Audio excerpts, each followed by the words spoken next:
YOLO Composing Gloves here, and today we are going to cover tuplets. We're going to cover what they are and several musical properties that tuplets typically bring with them. I'll list them out first and then go over each idea. First, tuplets can provide a quick way to borrow time temporarily.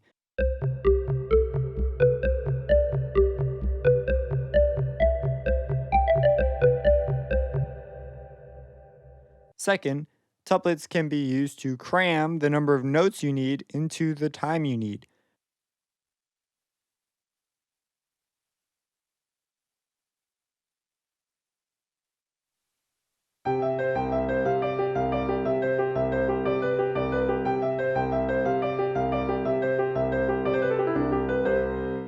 Third, tuplets can be used to smoothly speed up or slow down a phrase. And fourth, tuplets can be used for polyrhythms.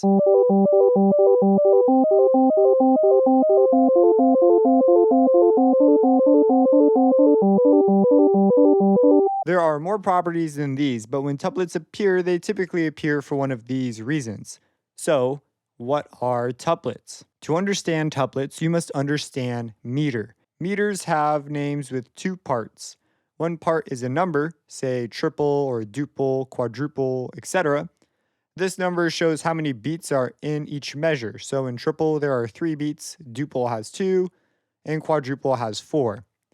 The second part of the name is either simple, complex, or compound. These indicate how the beats that make up the measure are broken up. A simple meter is one where the beat is broken into 2 parts. Compound is broken into 3, and complex is a mixture where some are 2 and some are 3. We won't get into complex meter or other more specific cases in this video. So, say I have a simple triple meter. What I am telling you is that I have a meter with 3 beats in a measure, and each one of those beats is broken into 2 parts. In the case of the time signature 3/4, that would be 3 quarter notes or 3 sets of 2 eighth notes, or 3 sets of 4 16th notes, and on and on. The point is, there are always 3 sets because of the triple part, and those notes can always be broken into sets of 2, starting with the unit quarter note, and then to eighths, which are really just filling in for the quarter note, and so on. A meter also implies a stress pattern, which we will ignore for this video as it is generally understood naturally, and that's good enough for now. Note, I could have said triple simple instead of simple triple, since the same information is conveyed. Another example could be compound triple. Here we have 3 beats in a measure, but each beat is fundamentally broken into groups of 3. In the case of 3/4, we again run into 3 notes per measure, but this time we would need to write 3 notes per beat. How can we possibly do this? Why would we want to do this?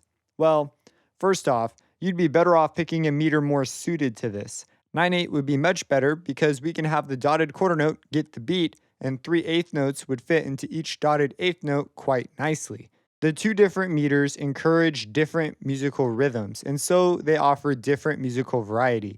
But say we insist on 3/4, and yet we want a division of 3 for some beats. Perhaps it is for a musical phrase we have, where most of the song is in simple triple, but every now and then we want a little compound. This is the textbook math answer of why we have tuplets. They solve this problem. All we do is just cram 3 notes into the space of 1 beat. And in sheet music, we write a small grouping with a 3 to show we expect these notes to fit into the same amount of time that originally only took 2 eighth notes. This is the reason number 1 from our list.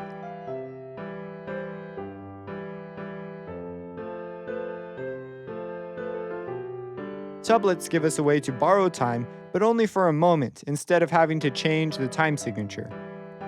We could, of course, choose to use tuplets entirely if we wanted as well. Another example is say we are in compound duple, say 6/8, where we have 2 main beats, each consisting of 3 eighth notes.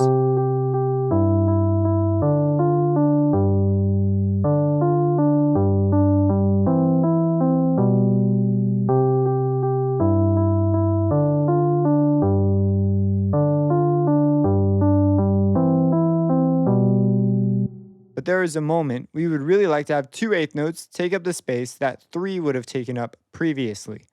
Well, we can do this by using a duplet. Before, we had triplets because we were cramming 3 into the space of 2. But here, we are stretching 2 out to fill up the space of 3. And so duplets is the term.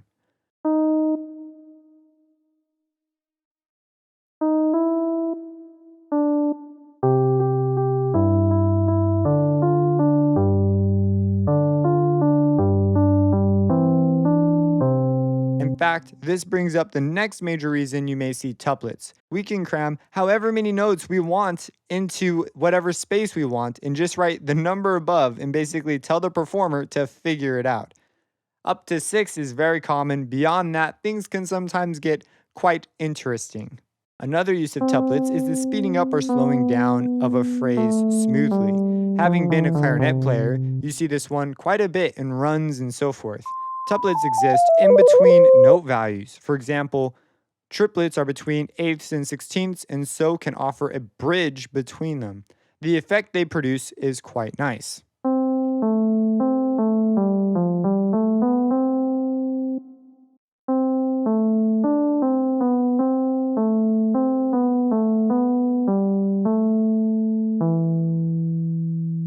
Finally, tuplets can be used for polyrhythms.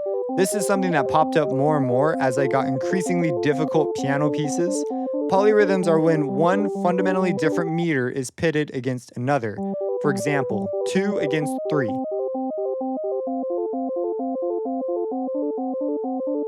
There are very famous cases of this, but the ones I always found the most interesting were ones where they were subtle. Not there for the sake of its specific effect, but rather there is a musical nuance to give breath to the music.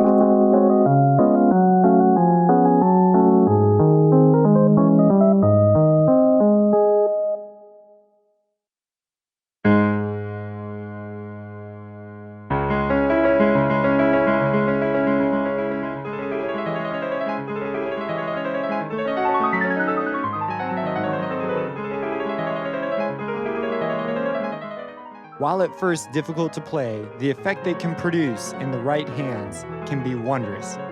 So that's tuplets. I encourage you to go and use each of these reasons separately in a piece that you're working on. Feel free to post links of these ideas in the comments and explain how you use the ideas and where. Links with no explanation will be deleted or not approved.